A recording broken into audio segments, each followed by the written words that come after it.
Today is Tuesday, October 4th, although some folks call and say, wait a minute, I thought you guys met on Mondays at 9 a.m., but this is a very important issue, and we wanted to make sure that we got this meeting scheduled. So thank you to Chairman Gallagher for allowing us to utilize his spot on Tuesday at 1 p.m. to hold this hearing on the upcoming tax lien certificate sale. Madam Clerk, call the roll, please.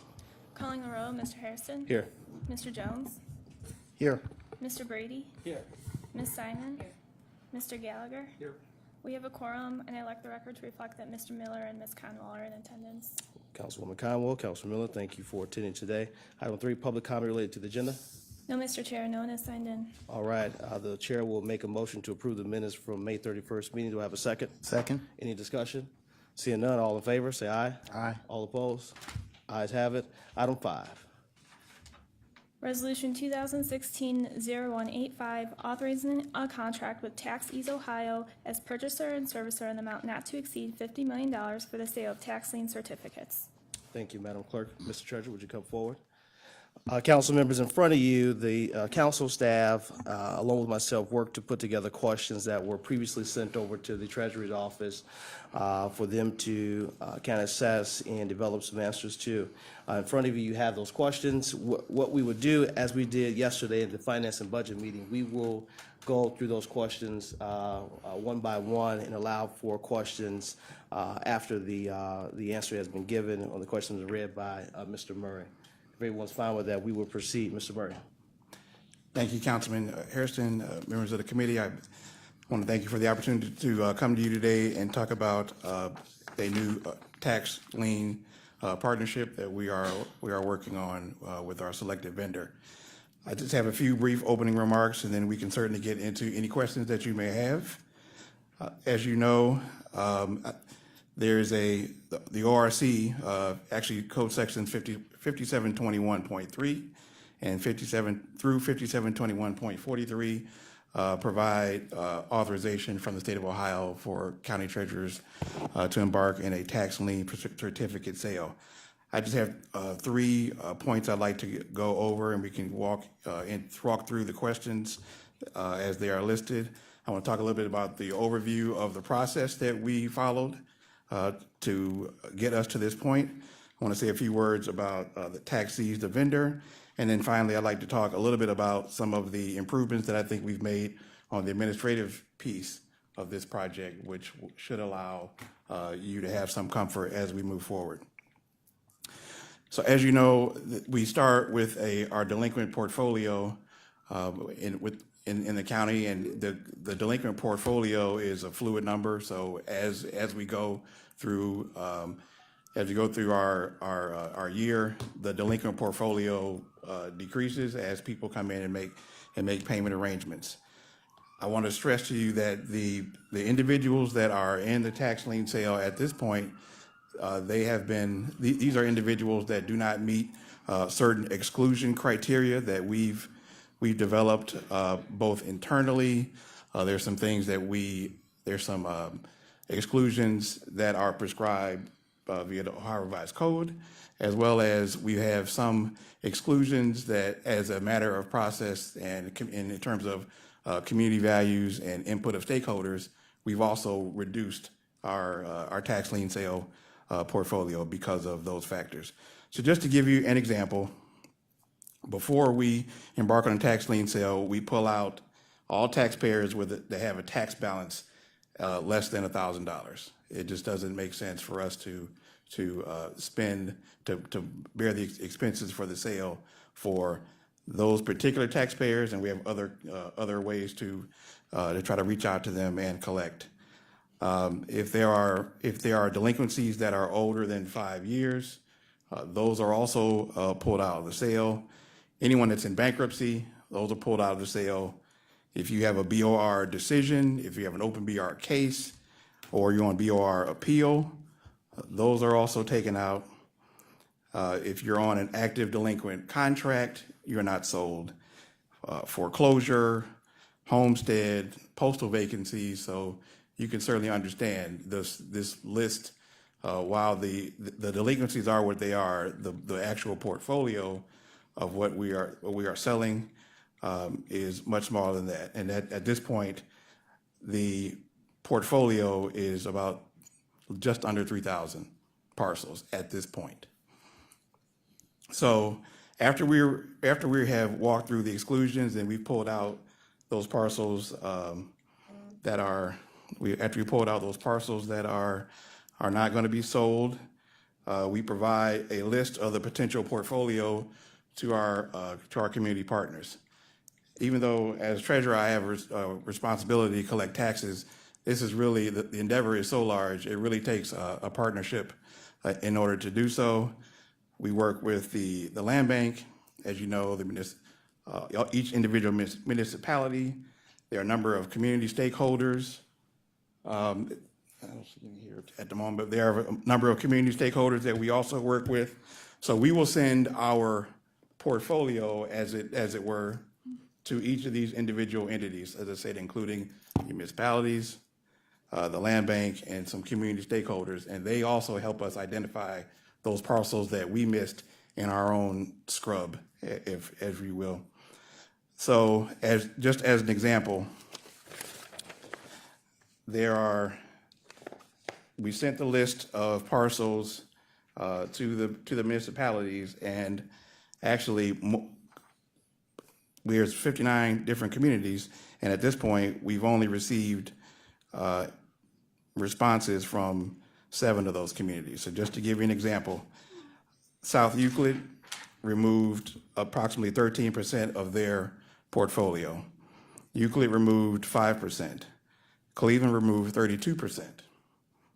Cleveland Heights removed 39% of their portfolio. Bedford Heights removed 80%. Shaker Heights removed 21%, and Maple Heights removed 9%. Now, we've afforded that opportunity to the municipalities because, as you are probably aware of, there may be some parcels that are in discussion for development or some other type of project.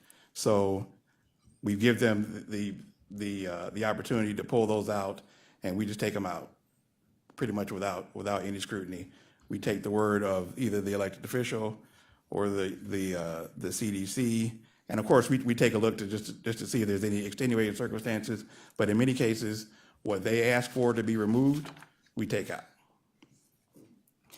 Once that list has been pruned, so to speak, we are required by Ohio Revised Code to send a pre-sale notice to all taxpayers that are eligible for a tax lien.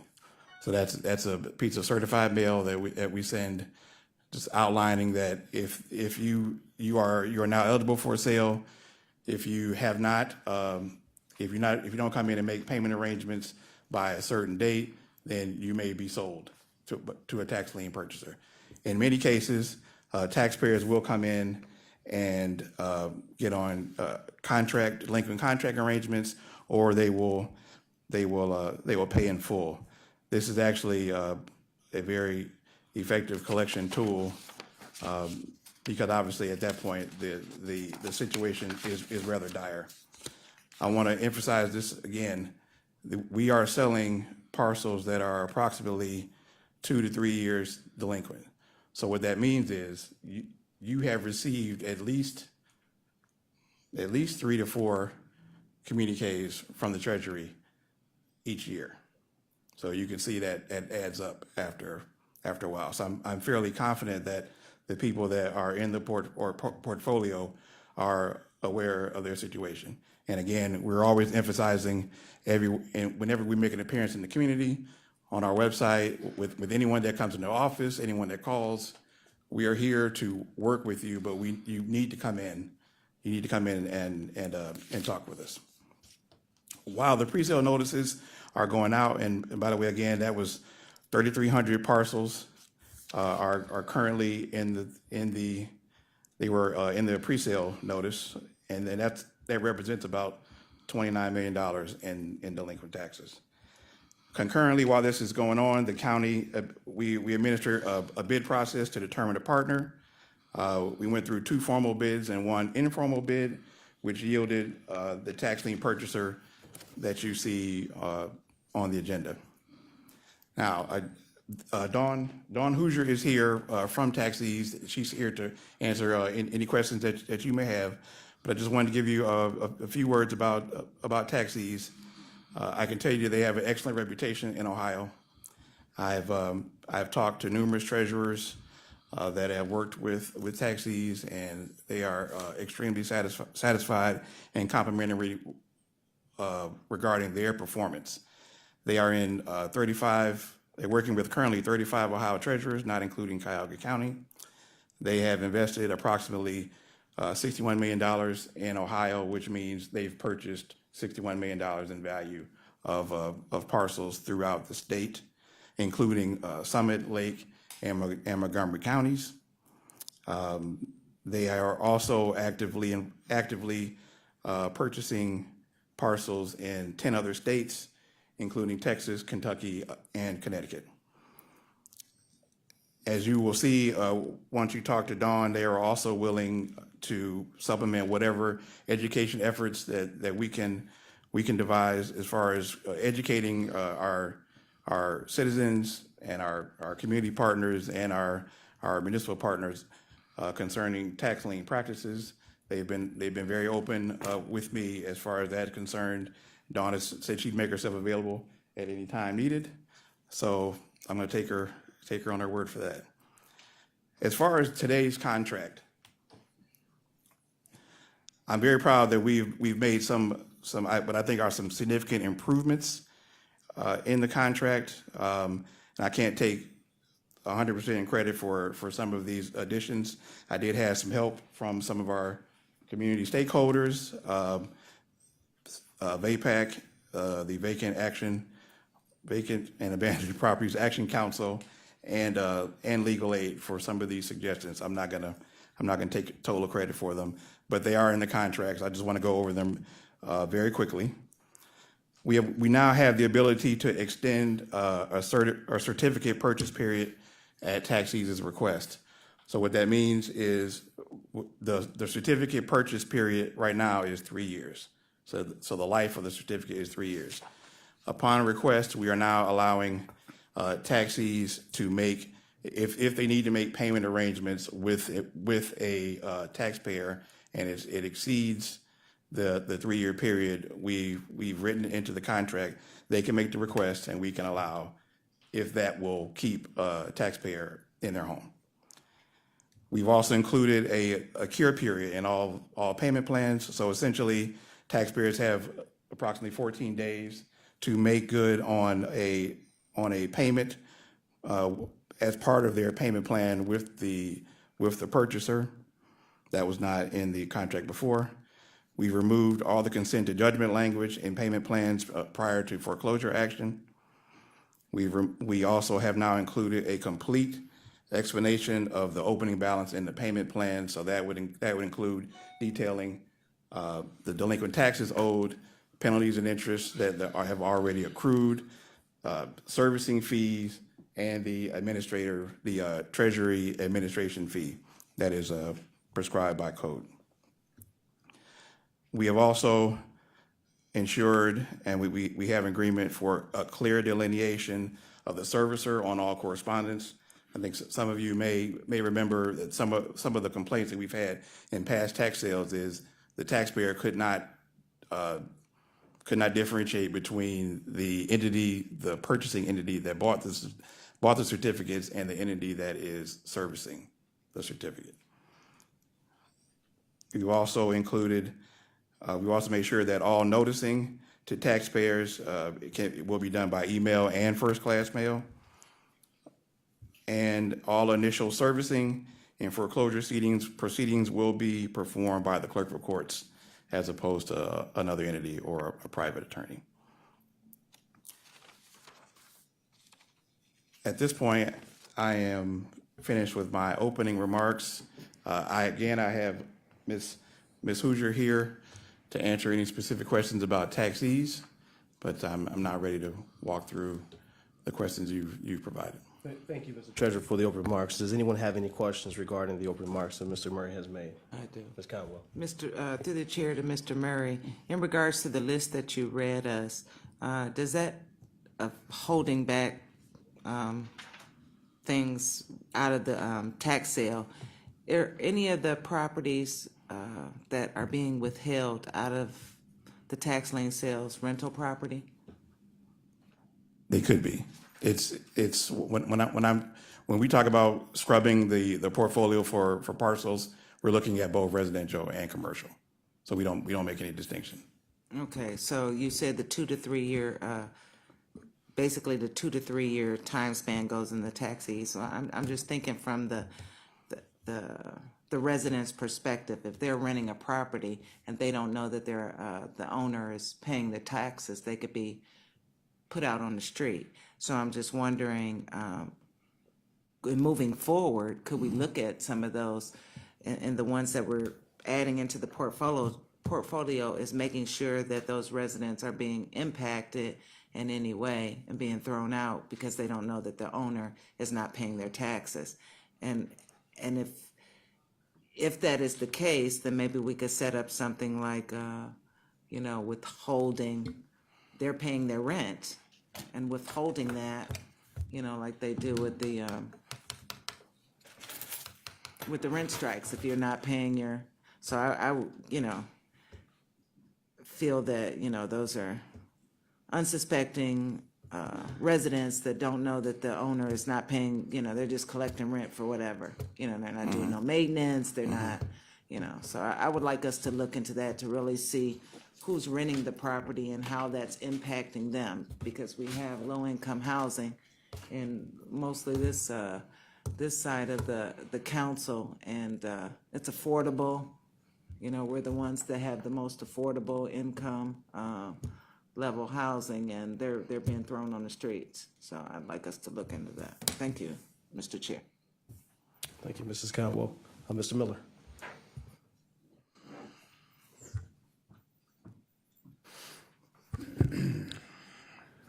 Mr. Chairman, Director, the 3,300 number, is that after the various communities that you've heard from so far have removed some?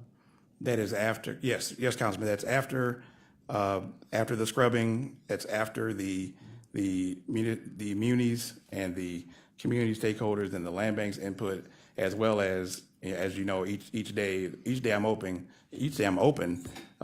taxpayers are coming in to make restitution on their payments. So that number is fluid, but the 3,300 is inclusive of what you just asked. And Mr. Chairman, Director, are you expecting to hear from more communities yet, or have we kind of closed the door on that? I've closed the door, but obviously if elected official gave me a call, I would certainly have to take that into consideration. Okay, and could you say a little bit more about when you said we've eliminated the confusion between who's holding the lien and who's servicing the lien? Is there now just one point of contact? For this particular vendor, there is one point of contact. Taxis is also the servicer of their liens. But for future contracts, we need to make sure that the distinction was being made in the communication that the purchaser provides to the taxpayer, but that wasn't necessarily in the contract in previous iterations. And could you explain a little bit more about the bidding process? It sounds like you did 2 formal bids and you didn't get what you were looking for, and then Correct. You did an informal process. Were there any other competitors in this, or was Taxis the only company that responded? Through 2 formal bids and 1 informal bid, we actually only received 2 responses. And so after doing our due diligence, we selected Taxis. But to your point, the market for our portfolio was not what I anticipated. The portfolio was actually in the marketplace since March. So, And, Mr. Chairman, Director, how many delinquent parcels do we have in total? I can give you a total as of a certain date. Okay, So good enough. as of August 1st of this year, we were a little under 40,000 So, parcels in total. Now so that's, okay, go ahead. so this sale actually only covers a relatively small portion of them that meet some pretty stringent criteria for selection. Is that correct? That is correct. And there are other collection methods that we are employing, but in this particular case, for what's in front of you this afternoon, we're talking about less than 3,000 now. And you remember the goal is collecting the taxes. I'll use whatever vehicle is available to me legally, but the goal is collection. So if the portfolio drops to 2,000 between now and the date that, if this particular agreement is signed, if the portfolio drops to that, we still win. Understood. Thank you, Mr. Miller. President Brady. Thank you, Ms. Murray. Do you know what a ballpark figure for about how many properties were held back by the communities and CDCs? Yes. 3,800. Sorry. Nope. Sorry. Looked at the wrong column. 1,600. 1,600 properties out of the 59 communities. So, but the list I read, those were the only communities that responded. Thank you, Mr. President. Mr. Jones. Does taxis add any percentage to if they come up with a payment plan with the debtor?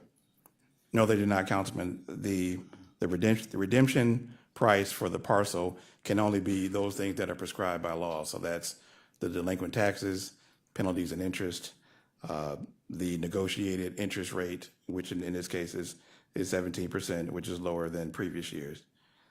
There is a noticing fee, which essentially allows for the taxis to notify the delinquent taxpayer that they are now working with them. And then there's a treasurer's administration fee which we are allowed to add. There's nothing else in the Nothing in redemption excess price. of that 17%. Nothing in excess of that 17. Okay. Tell me, and you touched on it briefly, but the communication efforts that they make with the homeowner. You mentioned how they make a clear understanding of the difference between the server of the lien. What are their communication efforts? What do they do? Is it all by phone? It's by phone and by, I'm assuming it's by phone, but primarily mail. Primarily mail. Come on. Just state your name and where you're from for the record, please. Yes, sir. Dawn Hoosier, Taxis, Ohio. Thank you for having me. We notify the property owners quarterly that we hold the lien on their property.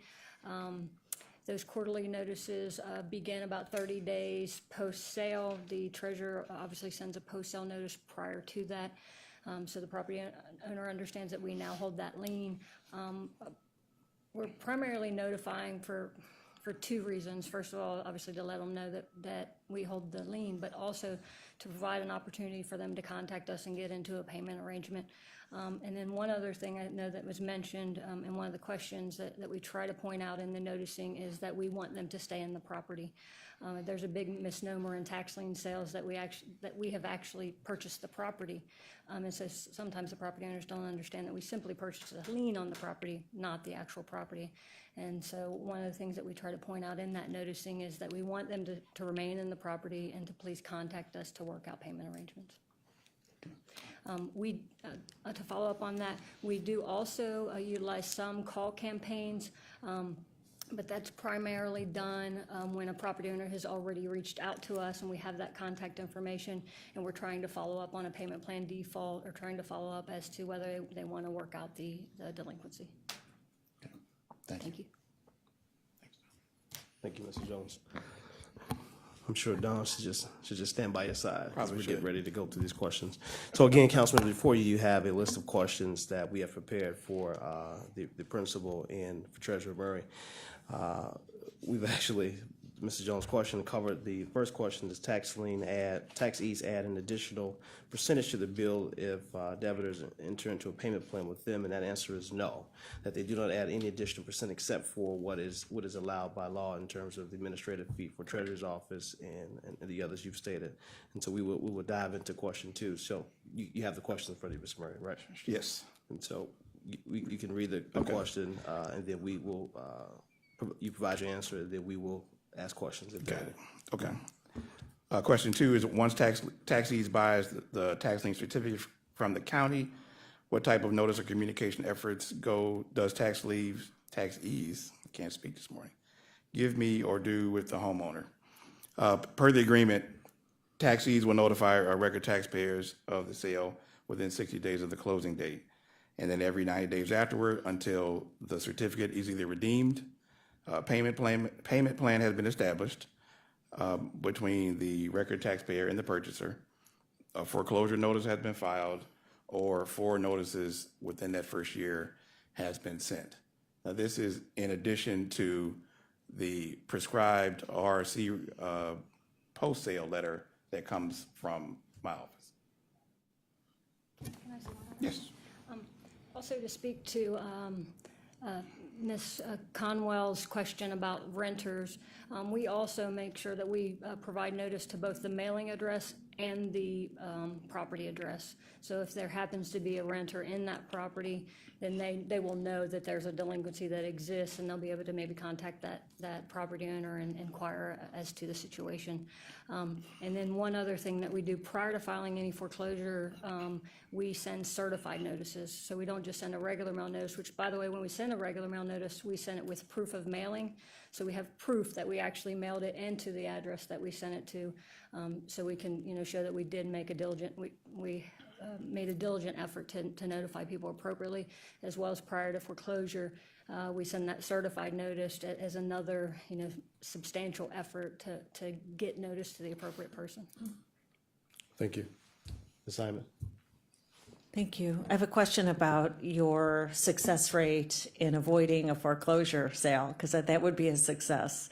So I don't know how you quantify that statistically with percentage-wise of what you do, but obviously that would be the goal, is not to foreclose, because that just ends up in the communities. Well, it costs you a lot of money, and I'm not sure the return's there. So tell me a little bit about 100%. that. It doesn't help anyone for us to file foreclosure. It creates a hurdle that's even higher than the one that was put in front of them to begin with. We have obviously out of pocket expenses. The lien to value on the property raises up. So currently in the state of Ohio, we have about 76% of our portfolio redeems prior to foreclosure.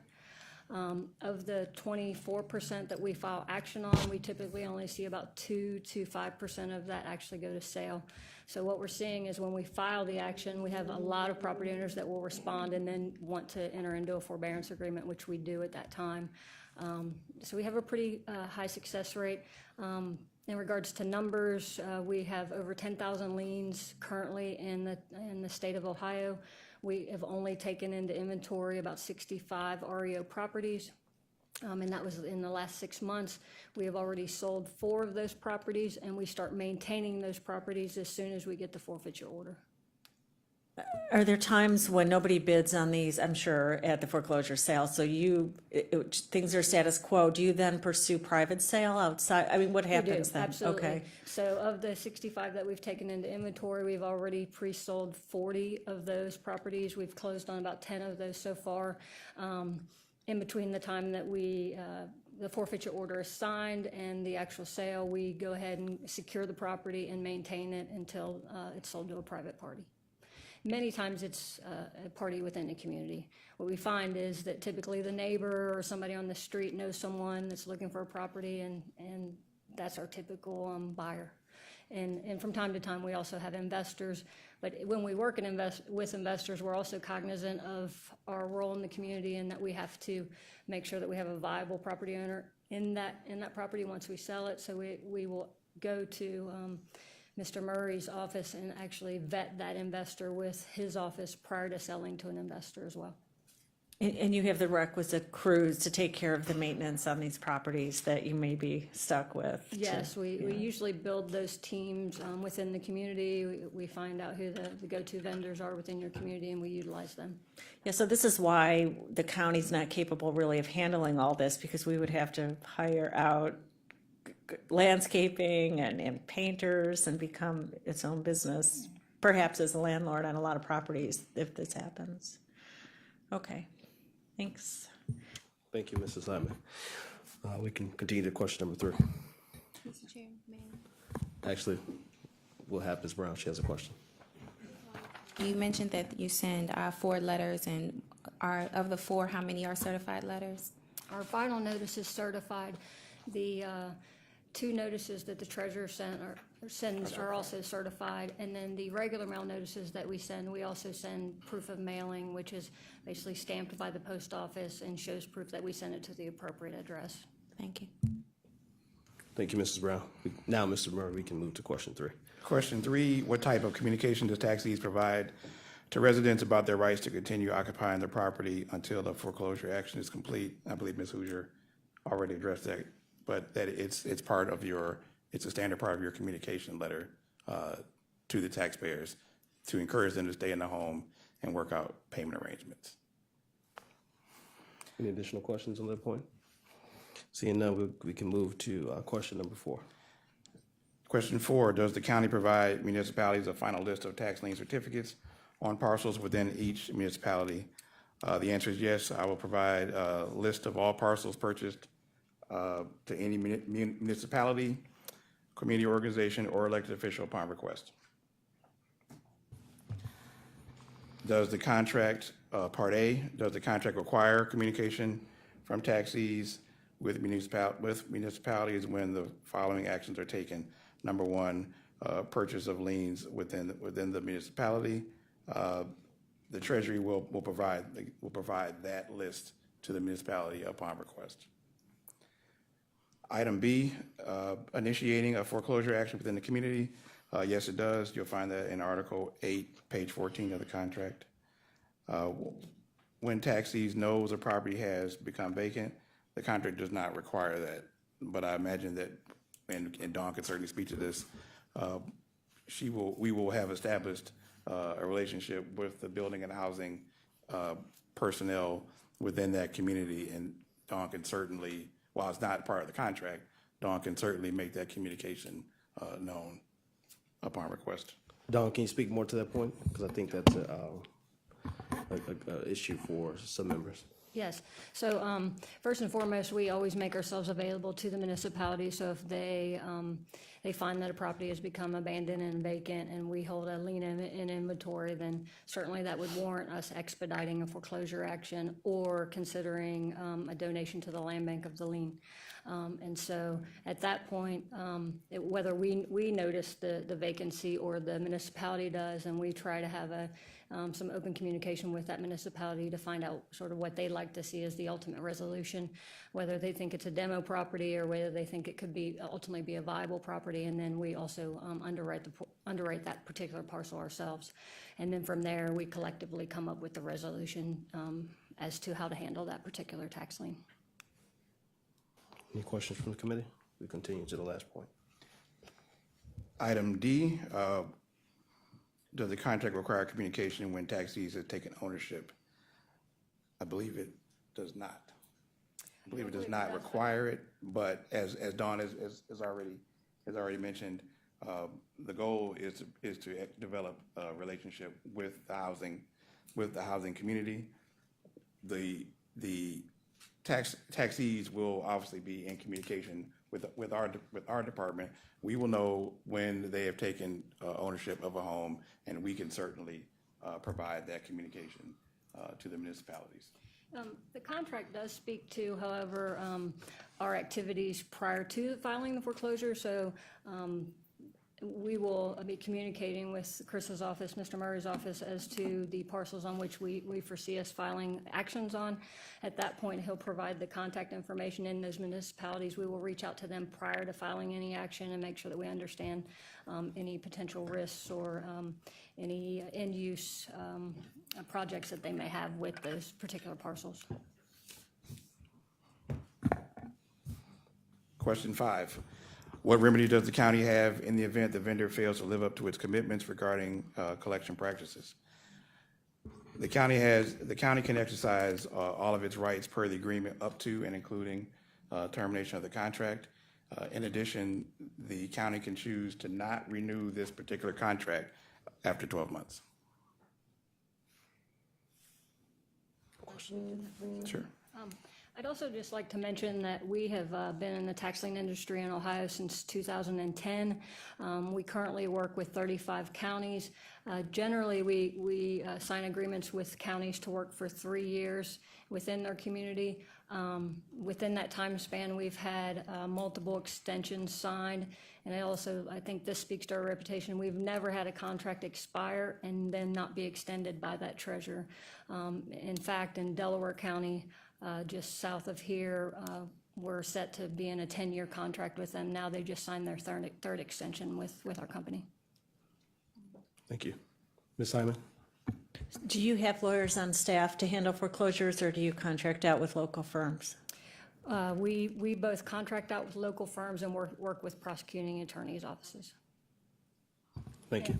And that's at the discretion of the county. So we provide the option to the prosecuting attorney first, and then from there we'll go to our private attorney. In many cases, we utilize both depending on what amount of work the prosecuting attorney can take on. Thank you. Item 6, Mr. Murray. And let me say this for item 6, and you and I have talked about this. One of the biggest concerns, and at least from some of the elected officials in Cleveland and other folks on this council who represent communities that are struggling already, and these tax lien certificate sales have done nothing but continue to ravish these communities even further. And partly because of the deterioration and abandonment of these properties and the lack of preservation work that has been done and an upkeep to make sure that they are in condition so one can purchase them and so they won't be moved to the demo list. And so item 6, and I'd like for Don and you, Ms. Bird, just to go into some further detail than you have on the other questions about your commitment to making sure that these properties are preserved well and they do not fall to that list of condemned structures and abandonment properties. Okay. I will speak to the agreement as it is written, and Dawn can talk about their own property management efforts. Per the agreement, taxees must comply with all of each jurisdiction's laws regarding the condition of its properties. If taxees fails to comply with local requirements, the municipality can issue a maintenance notice, and taxees has 60 days to bring the property into compliance. In addition, the county may grant another 30 days to taxees if there are seasonal constraints upon their request, i.e. if there's snow on the roof, they may not be able to get to it until March, even though we've discovered it in January. And this has been, and I want to say this has been a part of this contract for at least the last 2 sales. We see our position or our relationship with your county treasurer as one of being a partnership with your county. So we have 2 primary objectives in this agreement. The first is to help to rehabilitate a property owner. So if we can provide an opportunity for a property owner to get current on their taxes, pay their county treasurer the current taxes while paying us over time to dig themselves out of the hole, that's our number 1 priority. That's what we're going to try to, that's the resolution we're going to try to come to first and foremost. So we're going to provide the property owner every opportunity to do that first, as well as communicate to them that we want them to stay in that property over that time, and that we, even if we end up going into a foreclosure and end up acquiring the property, we will try to keep that property owner in that property as long as possible. And traditionally, instead of utilizing an eviction process, we typically will utilize the cash for keys process instead, because that hopefully creates an amicable resolution where they have some money to move on and they leave the property in good condition. Our second, I guess, best option beyond rehabilitating the property owner is to rehabilitate the property. So if we were not able to get the taxes paid and keep the property owner in it, then our next objective is to make sure that we maintain that property and we keep the property in a viable condition, and that we're able to transfer that property to a viable taxpayer. And so what we do to try to sort of mitigate the risk of blight and abandonment is first to try to keep the property owner in it. And secondly, as soon as the forfeiture order is signed, we start maintaining that property if there is not someone in that property, if it's vacant. And we secure it immediately. Something else I think that speaks to our track record is we have never had a citation for lack of maintenance on our properties. And so we are highly cognizant of that. And one other thing that we make sure that we try to be responsible about is that we pay the taxes. When we acquire the property, we pay the taxes on that property, and we maintain it. So I think one of the biggest, the toughest pieces of this is that we really don't have access to the property until we get that forfeiture order, so we're not able to go on the property. So if it does become vacant or abandoned prior to us getting to that forfeiture order, there may be some deterioration to that property. But we do put our eyes on those properties. Every 9 months, we drive to the property, we look at the property. We expedite foreclosures if something does become vacant or abandoned, because we understand if it sits through a winter and it's vacant and abandoned, the copper's going to be gone. Somebody might end up holding up in it. It could end up crime-ridden. It could deteriorate values of the properties around it. And so we do everything we can to make sure that we maintain the viability of the property, as well as provide your property owners an opportunity to stay in it. Thank you. Any questions from the committee? And I thank you for that, because that has been it's almost seemed counterproductive when we have these sales and then they turn into serious eyesores in communities and structures that are falling over. And then on one end, we have the county and other entities working to do just the opposite. And so we wanted to make sure that question was asked today, and that a detailed answer was given, so that not only this committee but the other members of council and our community stakeholders were comfortable knowing that, yes, on one end, we don't want to see this type of sale happen, but we understand that the need for this for our schools and other players around the county, that we must do this to collect the taxes. So I thank you for the answer. We touched briefly on item 7, how many parcels of tax liens own in the state of Ohio. Just briefly, if you can just give us an answer to that, and then we can move on. Tax liens, it is a moving number, but about 10,000 tax liens, only about 65 REO properties currently. And actually only 65 in our existence in Ohio have we taken into inventory. Mr. Murray. Question 8, has the county looked into the option of using delinquent tax anticipation notes and increased collection efforts in lieu of a tax lien sale? Yes and no. We are using other methods to increase our tax collection. We are working with firms, outside firms, to supplement our collection efforts via phone and letter campaign. In terms of DTANs, I know we have not done an extensive study on DTANs. I'm of course willing to talk about it if the situation is if we want to look at the situation seriously. I do have some concerns about it, but again, I'm willing to talk. I'm willing to talk about it at any time. Ms. Simon. Does the prosecutor's office help with the collection activity, or is that all internal to your department? That's a great question. Thank you, Councilman Simon. I neglected to mention our legal team, who have just put together the contract. But yes, the prosecutor has a dedicated unit that provides the legal services to take a foreclosure case to judgment. I believe right now, well, each year we annually provide a list of newly delinquent properties to the prosecutor, but then they're also working with the land bank on the vacant and abandoned properties. So the county itself, our department here is not sending, we might send out a couple letters, but when we really get serious about collection, then the prosecutor's office, foreclosure department, I see them here, thank you, Yes. Takes over with more aggressive collection. Correct. And then we may, if that, and then some of those properties might go to the this is before selling them. Correct. Right, so Before we do selling the- everything, Before selling the lien, yes. yes, Yes. okay. Yes.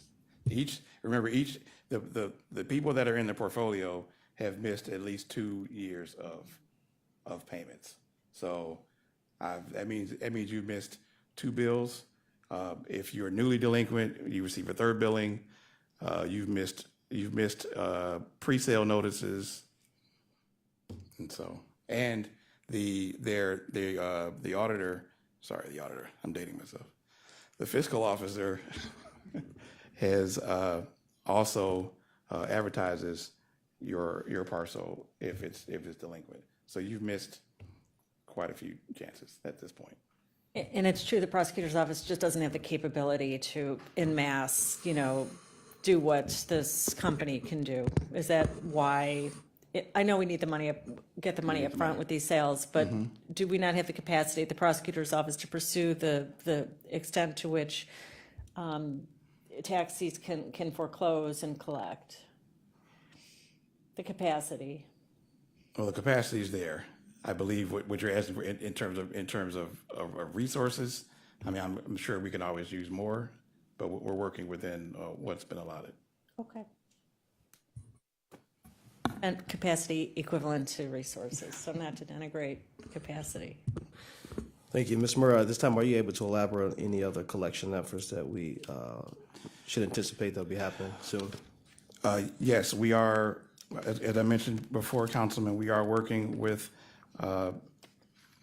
outside collection firms, law firms, to help us with our collection efforts. As I mentioned before, there are some delinquency categories that due to our community commitment, we don't feel that we should sell them.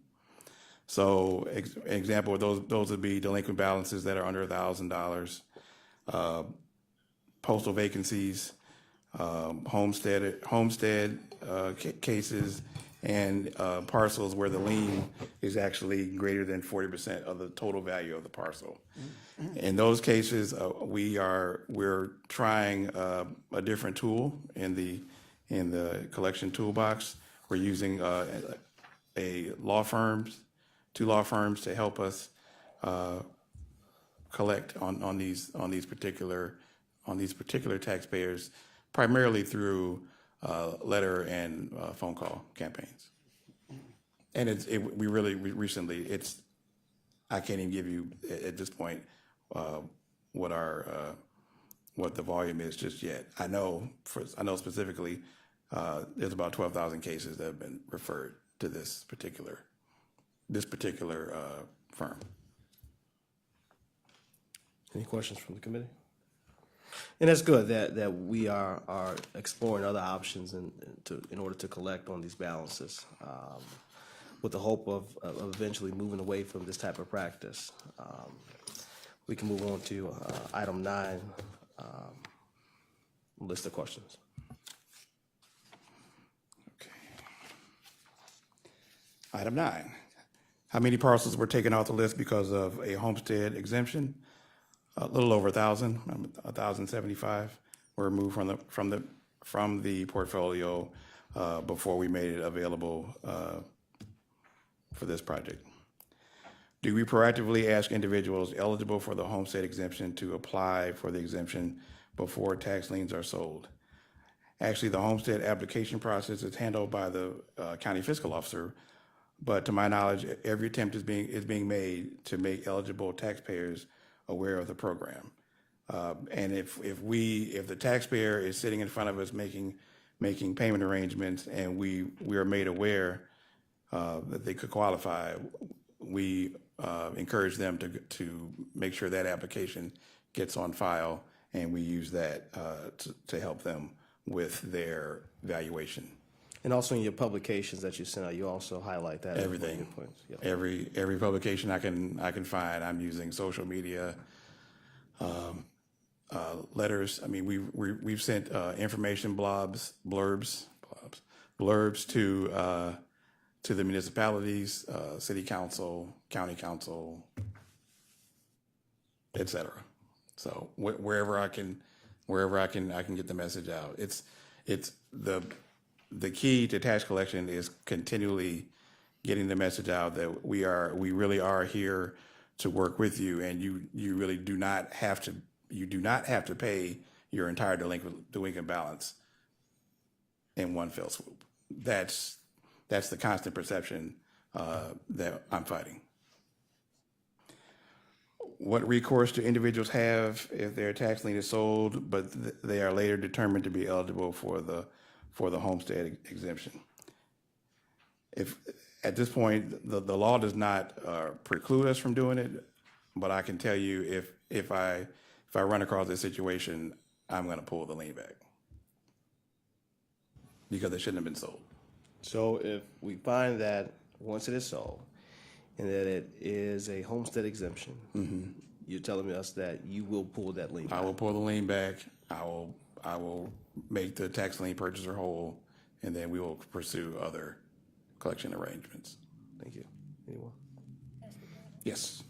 I also like to say that that's common practice in all 35 counties that we work with. If we find that we've purchased a lien on someone that's homestead or disabled, there are extenuating circumstances, we will too reach out to the treasurer and notify them of that situation and ask whether they'd like to refund us on those liens. Good. We can move on. Question 10, when will taxees provide a list of final tax liens that they will be buying? We expect to have the final list by the closing date, which in this case would be as late as the 21st, but we are assuming that we're going to have their final selections before that date. 21st is out of this month? Of October, 21st of October. It takes time to drive the portfolio and for the purchaser to perform their due diligence. Just go back on a point, when we talked about the other collection efforts with the law firms, how will those law firms be compensated? Is it a percentage of what they collect? Is it an additional percent added on to that? It's going to be based on what we collect. We'll take a percentage from what we collect. So there won't be additional, it will not be an additional fee added to the taxpayer. Okay. All right, we can continue with the second half of question 10. Will this list be provided before council approval? We actually have what is known as the Schedule A. That is the initial list that has been offered to the tax lien purchaser. We all are aware that this is it's a fluid list. So taxees has 3,300 parcels, approximately 3,300 parcels to choose from. They will do their due diligence. They will let us know the ones that they want, and then we will compare that with parcels that have either been redeemed, the delinquency has been paid off, or they're in payment arrangements. We'll distill that list, and then whatever is left will become the final list for taxees at the closing date. And that closing date list will be the basis for our wire transfer. So no. No. Any questions from the committee? You cover the next part about how many do we expect to be sold, so we can move into the next part of the questions. Can we get a list of how many tax lien certificates are sold per tax lien subdivision and the estimated revenue for each of those? I can provide that list to you. Actually, Councilman, the Budget Commission provides a summary for me at the time of real property settlement, so you should have it by the end of the year. Okay, and you'll make sure that council and staff gets a copy of that information. Yes.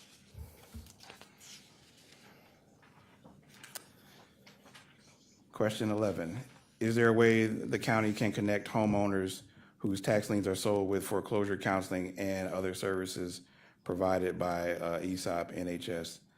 That's connect the homeowners whose liens are already sold. Okay. The answer is yes, that is a possibility, but I have to caution in this, the emphasis should really be in connecting the taxpayers before they are on the tax lien list, because once they are sold, by law, the payment arrangements have to be with the purchaser.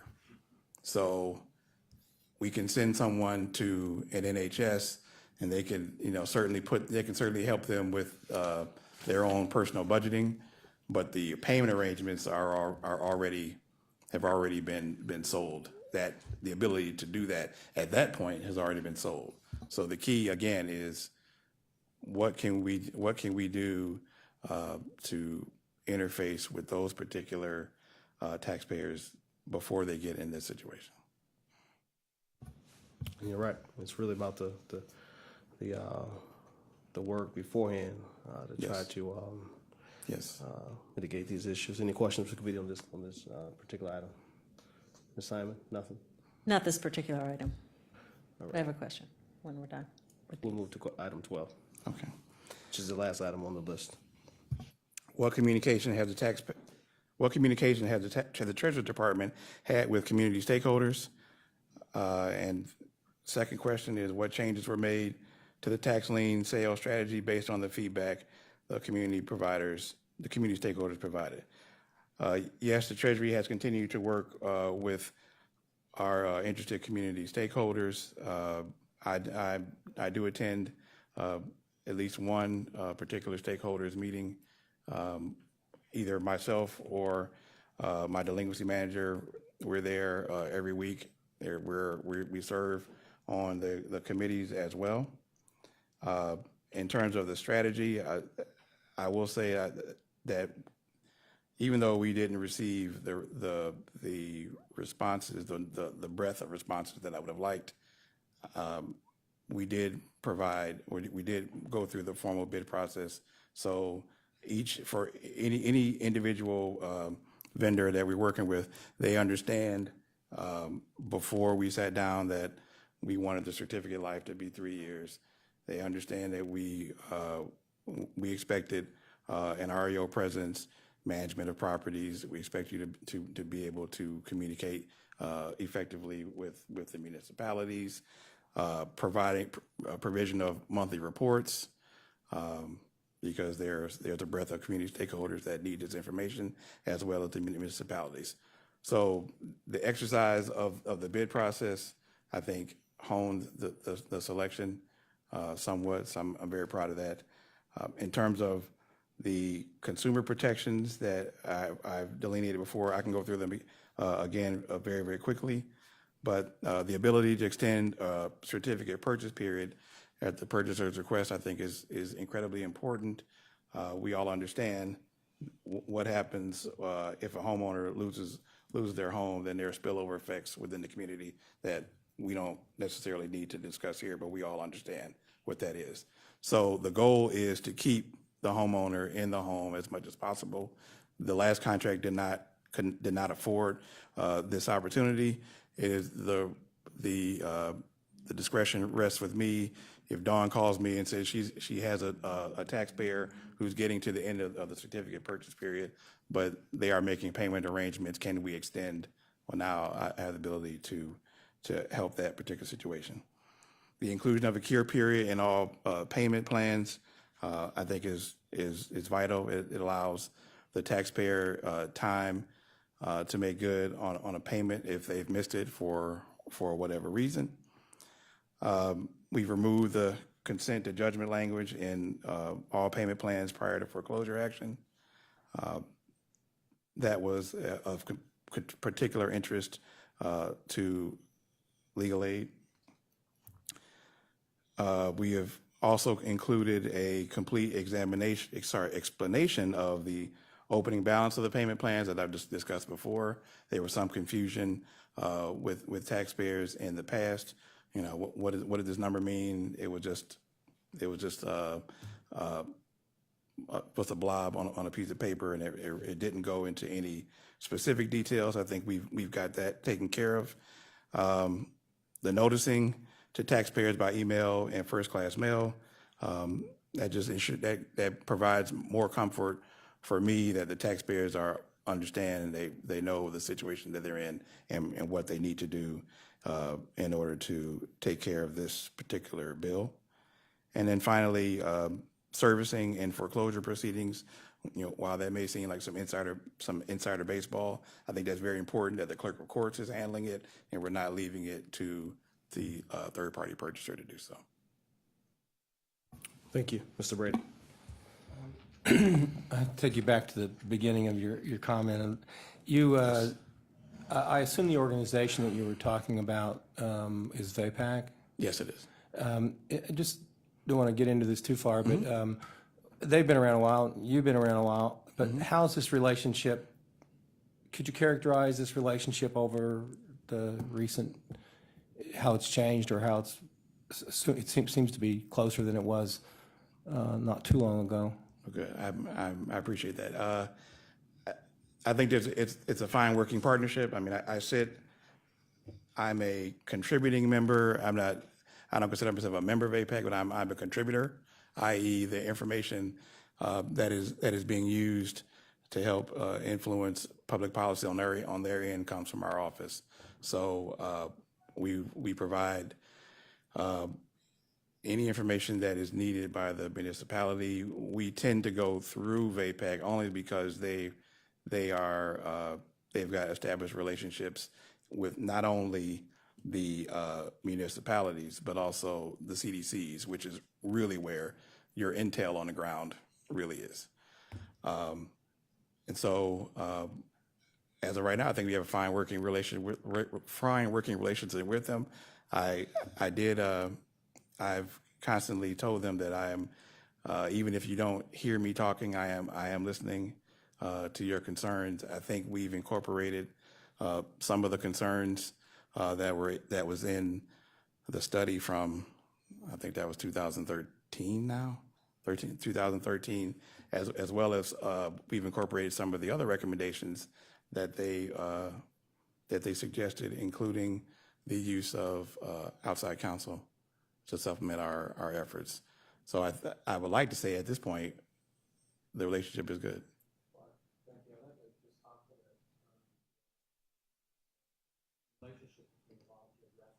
Mm-hmm.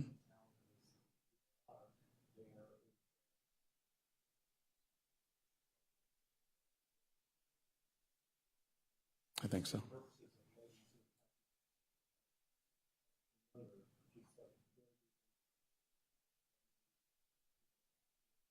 Oh, sure. Sure. I'm not now. I can't tell you who originated VAPAC, but VAPAC is a community organization made up of community development professionals, housing advocates, legal aid, and other interested parties, community parties that essentially they charge themselves with the study of any actions that will affect community housing policy in general. Obviously, with what is involved in tax liens, this has been something of primary focus with them. But we talk about all manner of subjects germane to my office in terms of, you know, the size, what's our strategies for increasing tax collection. Sometimes I feel like I'm the man on the hot seat when I go to the VAPAC meeting, but that's part of the job. It's not a problem. But I'd like to say that they are anything that's related to community development and housing policy, anything that affects housing policy, they are interested. They usually are at the table or in the room. I don't see them. Thank you, Mr. President, for the question, Mr. Murray, for the reply. Do you have any other questions from the committee at this time? Ms. Simon? Thank you. Just quickly, Mr. Murray, have you talked with anybody at other counties in Ohio as to the performance and reputation of taxis as references? Yes, I have. As I mentioned earlier that I was first introduced to taxis at the Ohio Treasurers Conference, and I don't want to say Dawn knows everyone in the room, but Dawn knows everyone in the room. So it's fairly obvious that working relationships have been established over a number of years. As part of the due diligence process, we talked to Summit and Montgomery counties, only because they are of, I don't want to say similar size, but they're closer to us than Delaware County. So to me, what's the importance for me is that I believe they have the capacity to handle the servicing end, which is where we've gotten into so many complaints from the community. But I have no reservations on whether or not they're going to be a good community partner. 35 county treasurers tells me a lot. Thank you, Ms. Simon. Any other questions from the committee?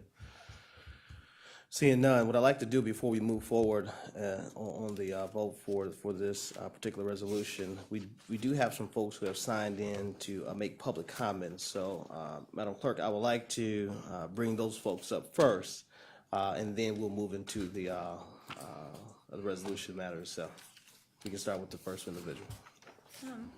We have Councilman Michael Polensek. Councilman, always a pleasure. Thank you, Mr. Chairman and Mr. President, members of the committee. I'm glad to be here today on behalf of my constituents. First of all, I want to officially say I want to thank the Chairman Anthony Harrison and Councilwoman Yvonne Conwell for their ongoing interest and concerns for the greater Collinwood and greater Glenville community. I come before you because of a concern that I have long maintained about the county's posture of selling these tax certificates. Each member who is here, you did not create the problem. This problem of tax delinquency was created long before you by leadership that did not address the growing concerns of this county, who were really remiss in missing in action from the standpoint of tax foreclosure. As I sit here in the front row and find out that, or listen, there's 40,000 delinquent properties in Cuyahoga County, that number in itself is shocking to me. So I'm aware of where we're at today, but I'm also aware of the fact that we got here because this county was remiss, extremely remiss, in collecting property taxes. Previous county prosecutors did not have it on the radar screen, and some would argue that the present prosecutor does not have it on his radar screen. The leadership of this county, both from the standpoint of the auditor's office and of the county commissioners, did not have it on their radar screen. But I'm also aware that the previous county treasurer, Jim Rakakis, actually put this process on hold because he could see the devastating impact that it was having throughout the county by creating additional foreclosures. To the members of the committee here, just several weeks ago, I had a family just around the corner from me. As I was coming home, the sheriff's folks were there putting their items out on the tree lawn. 2 small children, great neighborhood, great street. Anyone knows where I live off of Nottingham Road, it's like the suburbs. But they fell on hard times. Woods Cove, LLC, put them out of their home.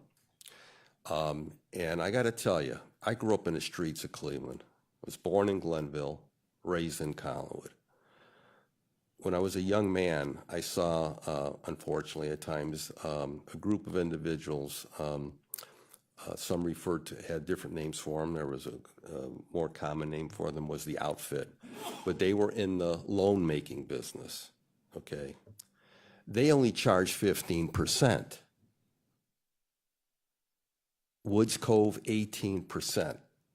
The mob didn't charge that much in the day. I mean, how do you expect families that fall on hard times to pay an additional 18%, now 17% on top of what they owe already?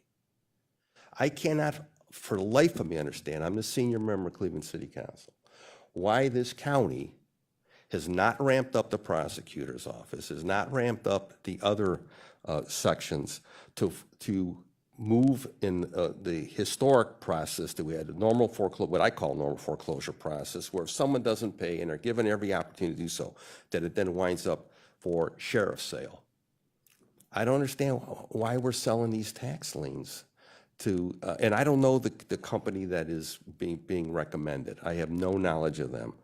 But I can assure you that if they put someone out of a home in my neighborhood and that property is not maintained, they're going to get to know me real well. Because I'm going to be on them like white on rice. Because I experience every day as the senior member and as someone who has seen the good, the bad, and the ugly, what this tsunami of foreclosures has done to my community. It's just not the empty house, and I have to say this again to you. It's just not the empty house sitting there not paying property taxes. It's the family not there supporting the businesses, shopping to the stores in the neighborhood. It's the visibility of what happens to these properties when they become empty. Like this one around the corner from me, the families on either side are panic stricken. What's going to happen to this property? I think one of them is going over there to cut the grass, because that's the other issue. We've seen this process where these families have been put out. Nobody maintains the property. Then it falls upon the city of Cleveland, which has its own issues, I can assure you, to have to come in and maintain these properties. We have become, the city of Cleveland, the biggest grass cutter in Cuyahoga County. We cut more grass than anybody, because no one else is doing it. We're in the plywood business because we're boarding up houses more than anyone else. And every time we board one up, it's costing us $800 and plus. So I have seen this crush. I've seen the wave. And yet, in the 8th Ward that I represent, I have the least number of foreclosures and abandoned house, but I still have several hundred. You can go just west of my ward toward Glenville, and it's just a multiplying effect, the number of abandoned properties. And so I'm here today. I sent you all a copy of a piece of correspondence that I had sent the county executive, Armin Budish. I've spoken to him, and I appreciate some of the innovative programs and actions that he's taken, and all of you, because you had a mess to clean up. I've never been over here before to say that, but you've had a mess to clean up, and I applaud each and every one of you for the actions that you've taken. All I'm saying is don't contribute to an already gigantic problem we have in the city of Cleveland. So what I would ask of you with this contract that you're about to vote on, I think every public official, especially those of us in Cleveland, I would ask that I want a list of everything that goes to this company, on these tax sales. I want a list of them. And if they foreclose, I think there should be notification to the city as well of their foreclosure action, so we can maintain some type of process as it pertains to the maintenance of the property. I don't want to have to worry about grass not being cut. I don't want to have to worry about the house not being secured, because all it's doing is having a debilitating effect upon my community, which I wear on my sleeve. I have a passionate concern for my community in the city of Cleveland, and we've been through a lot. And I'm not happy with my county, with the fact that, as Father Marty Polito from Holy Redeemer Church, who had one of his parishioners put out on the street, said to me, how can our own county be doing this to people? How can our own county be doing this to people? So I hope that whatever you fashion, we have to have the safeguards in it. We have to have some security for our community, but it goes back to my very basic premise, and to Ms. Simon. It all depends who you talk to. One says to me, well, yeah, the prosecutor's office is ramped up. Then another one says, no way, there's no way we can handle it because we let it got out of hand. Well, again, the question is, should the county be bringing on the appropriate staff people to process these in a conventional manner? So then if someone at the end of the day doesn't pay their taxes, they go to the sheriff's sale process. And then ultimately, if no one bids on it, it goes, I believe your process now goes to the Cuyahoga County Land Bank. Am I correct, Mr. Chairman? In some respects, yes. Okay. And I just want to say this. Thank God for the Cuyahoga County Land Bank. Without that operation, I don't have to tell you what we'd be experiencing in the city of Cleveland. With dealing with the city of Cleveland's Building and Housing Department is not a treat. So what you folks have done, the Cuyahoga County Land Bank under the leadership of Gus Frangos has done a magnificent job of trying to abate these nuisances in our neighborhood, and I hope that support continues. But I'm just here advocating on behalf of my community and expressing my own frustration with this foreclosure problem and the fact that the county let this get out of hand. You folks didn't do it. I know you're trying to get a handle on it, but the question is, I would ask, is this the route to be going? Or should we at some point be trying to figure out internally, how do we ramp up? How do we bring on the needed staff? And how do we make this? Because I can tell you, the list right now that you have, I have delinquent properties in my ward that have been sitting there for ages and they're on no list. They're on no list.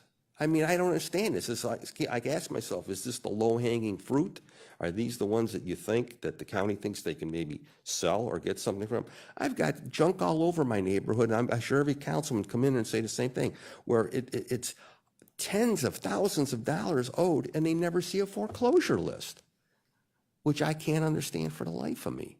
So it'd be interesting to be looking, and I would say this to though, for the staff to put together a list of all the delinquent properties in the city, and the dollar amount associated with them, and then to ask, when you look at those that are 200,000, why has there been no foreclosure action taken on this property?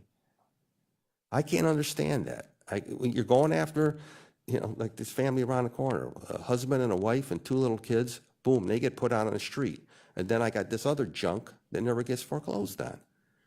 I can't figure that one out. So I thank you for the opportunity. I hope you fashion this in a way where you have some accountability, where you can get a handle. I want to know what goes to tax, what is sold in my neighborhood. Because again, I want to be able to monitor if this company is as good as I'm hearing. And I do want to thank the treasurer because, I've been on his case, and he has provided me some information, and I put it on the front page, as the chairman knows, I did it on my front page of my newsletter. If you're having a problem paying your taxes, this is what you need to do. But you know what? We never got that until I, leaned on some people. There has to be more communication to our citizens. Citizens need to know what the process is. You have to understand this, and this is what I've come to realize. When people fall behind, they withdraw. They go into a cocoon. I've come to this I've dealt with enough of these. They get the notices, they think by ignoring them, somehow it's going to go away. And it's not going to go away.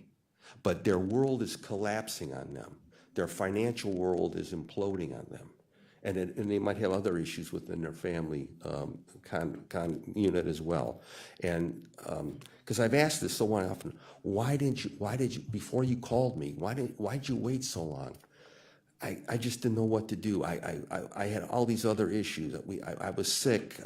I've had personal issues. I just didn't know what. I think you have to take that into consideration. We're dealing with families that are under great stress, more so now than ever before. So on that note, I want to thank you again for the opportunity to come before you. Any questions? Thank you, Councilman Pinley, for those comments. And some of those same comments I've echoed to other members of council. The principal from taxis, our county treasurer and staff, that, and we will make sure that we, and as stated by the treasurer and the principal, that they will make certain that a list is provided to all of council members, staff, and in the municipalities, elected officials in the particular areas of what properties will actually go on to be part of the the final scale, final schedule that will be on that list of properties to be sold. In addition to that, they will also provide us the list of how many tax lien certificates are sold per taxing subdivision and the estimated revenue for each also. So that gives us another perspective of what we're looking at here as we move along in this process. And I also like to say that I believe that this Treasurer's Office has made great strides in stepping up the consumer protections in this particular deal that we had before us, and also has made adjustments based on the communications that have been back and forth between the other community stakeholders as we moved along through this process. Some of these protections and some of these adjustments were not seen in previous sales, but due to your commitment to this issue and others, along with myself as chair, that they have responded well and are making strides to move away from this practice that at least as the chairman of this committee is speaking, that we don't foresee this being our long-term solution for this process. We're working to do things such as seeking outside counsel to help with collection efforts and tax delinquent anticipation notes, et cetera, moving from this process. So I have heard from the principal and the treasurer their commitment to doing just that. So thank you. Okay, thank you very much, thank you. Thank you. Any other comment? Mr. Chair, no one else has signed in. No one else has signed in. All right, committee, we will.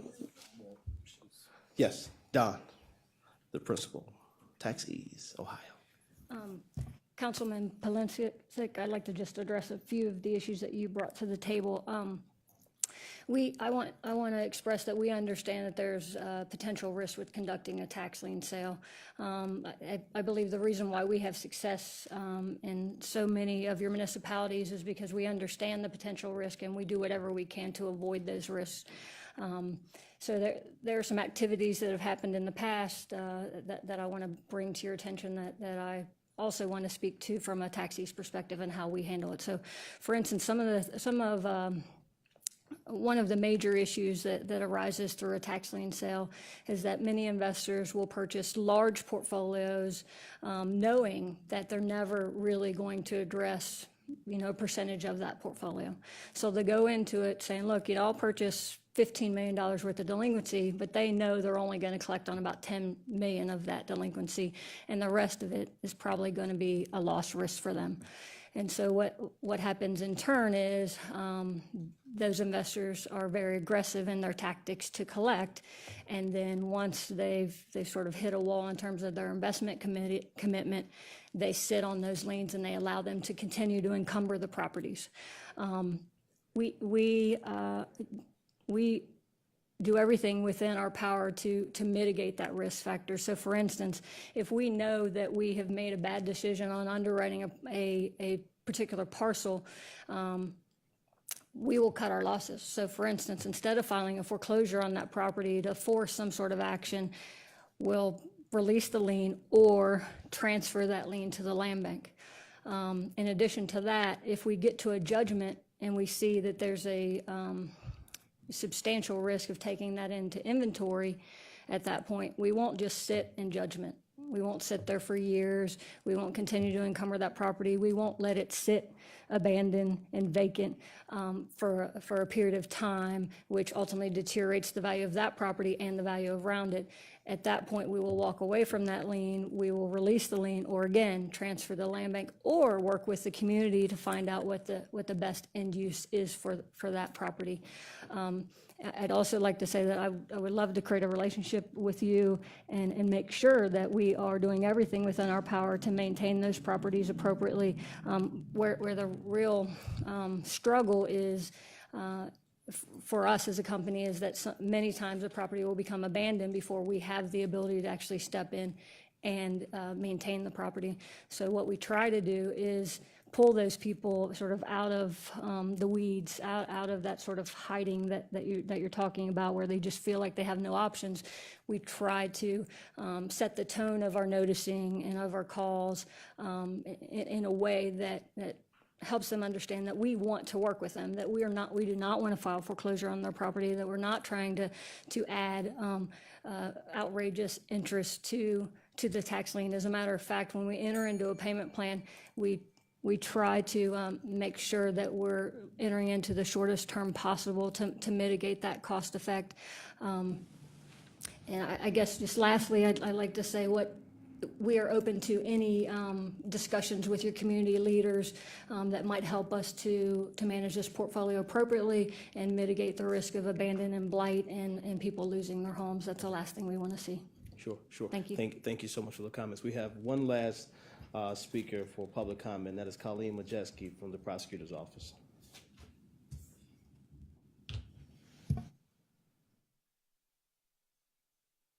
Good afternoon. No. Kelly Majeski from the Cuyahoga County Prosecutor's Office. Just want to address and clarify some of the issues that were brought up here, factually that were maybe incorrect. One is that we file about, on average, for the past 3 or 4 years, 2,250 foreclosures, tax foreclosures. 80% of those are dedicated to vacant, abandoned, blighted, crime-ridden properties. So we're not talking about a huge tax collection effort as what is going to bring in money to the DTAC funds, what the treasurer does. You're talking about the trash or the trash to treasure program, where we're taking these type of properties that are going to go to the land banks. We sell maybe, so share of sale seems like, oh, we'll just take everything to sale and someone will buy it. Maybe 120 properties out of those go to sale and are purchased by somebody. The rest, 30% are being forfeited to the state of Ohio, which means nobody wanted them. We sell everything else that doesn't get sold goes to the land banks, not just the Cuyahoga County Land Bank, but the city of Cleveland for any type of vacant lot and the suburbs that are surrounding us. So the reason for an alternate collection tool, and I'm allowing the treasurer, they've made their point, they're vying for it, they're our clients, so I'm not going to speak too much on that and that decision and their vetting of the issue, but we're not used for that type of tax collection tool because we've been relegated in the prosecutor's office to do something quite different, which is elimination of blight in this county. We've been highly successful with that, but it doesn't bring in a lot of collection money. These aren't people who come in and pay and redeem. Maybe 20% are, so that's not a whole lot after that. And the other misconception or misstatement that was made recently is that we did ramp up our efforts. We have gotten hardest hit fund money that we're going to, not we have gotten the county land bank, and for that we are going to prosecute 2,000 more foreclosures than what we already do. So we've received money through that, of which we've hired. We're supposed to hire 10 additional staff. We started doing that. Most of those positions, except for 2, have been filled. And those were filled starting in June, and we hired 2 new attorneys. So we're up from 22 staff in the prosecutor's office to about 35 in a very small space, and we've also been moved to Courthouse Square because we were out in a hallway in the prosecutor's office. So there have been improvements that have been made. Specifically with Councilman Plenzik, he gave us a list, and I've given that to one of my staff. So one of the things we do is pair up a one-on-one relationship with staff and a council person, whether it be county council, city council, or just someone calling from a suburb, a CDC, and we'll give that person all the parcels that they've specifically requested. So we don't put them to the back of the pile when we have an expedited request. I actually give them to one of my staff, and they're required to come up with a spreadsheet and contact the person, whoever it is, twice a month and show them the spreadsheet and show them where the case is and what they've been doing. So there have been a lot of efforts. We have ramped up things that we need to do. And I just wanted to give you an idea of what we have been doing over in the prosecutor's office with the treasurer. But I think there's a mistake kind of on what we collect, because when we're dealing with these type of properties, it's more like cleaning up the blight and less collection. So sometimes these alternates that they're speaking of are highly necessary, at least for a small portion. And again, you look at the portions. I mean, we're collecting and tax foreclosure are doing less than 10% of total delinquencies, and this portfolio is somewhat similar. So just kind of gives you a better idea of actually what the percentages are and what the facts and stats are. Thank you. Well, thank you for clarifying some of those points and providing additional information. Thank you so much. Do you have any questions? Any questions for anyone? One. Ms. Simon. So the new staff you're hiring will expand the pool of foreclosure homes or does it continue to be the priority for blight? The priority is blight because it's hardest hit funds, so the Yeah. whole purpose of that is those properties have to go from tax foreclosure to be transferred to the land bank. So the only way for the land bank to knock them down, and this is specifically the county land bank, is for them to take title, which the foreclosure process, one of the things it does is changes title. So then when they take title, they're going to knock all of those down. So it's still another 2,000 of blighted, Okay. kind of non-collectible, specific parcels that they've accumulated through a lot of research of what are the best to put through that process so they can be demolished by the county land bank. So the funds are restricted for use? Somewhat, yes. So the additional 2,000 is more restricted to specifically hardest hit funds. The 35 lawyers you anticipate, is that Not- the full civil division or is that just foreclosure? There's 8 attorneys and the rest are staff. Okay. So we got an additional 2 attorneys and 10 staff in addition. So so the composition is 8 and then Is that 27. civil in general or foreclosure specific? The I'm lawyers. sorry, can you repeat Lawyers that? will only be working on these foreclosure cases, or are they gonna, they have other duties other than foreclosure? 1/3 of our work is contributed to bankruptcy, probate, appropriations, land use sales, contempt hearings. So when someone doesn't pay and finish the sale, for sheriff sale, we do go over and represent the sheriff in contempt sales, federal court. So we do have other things that we contribute to in the office. And that's about 1/3 of our work. And the other 2/3 are just filing the foreclosures and attending the hearings in BOR and the judicial realm. So, I'm sorry, Mr. 14 attorneys in the civil division, has that changed? This is our specific division and Specific. tax foreclosure. Okay. So if that's what I was not I- understanding. Yeah, okay. Got it. Okay. Thank you. Seeing no other questions, the chair will accept a motion to move Resolution 2016-0185 to the full council. I'll make a motion that we move the resolution to the full council. Any suspension needed? Mr. Murray? Law, is there any, so, was there any comment about whether this needed to go for second reading Full reading. suspension? Or was it, the 3 readings would be fine? We would like to expedite it as quickly as possible. So, Under second reading suspension? If- Any discussion on the motion in the second? Seeing none, all in favor? All opposed? All right, ayes have it. Thank you. Madam Clerk, item 6, any miscellaneous business? No, Mr. Chair. Any other public comment? No, Mr. Chair. All right, committee adjourned.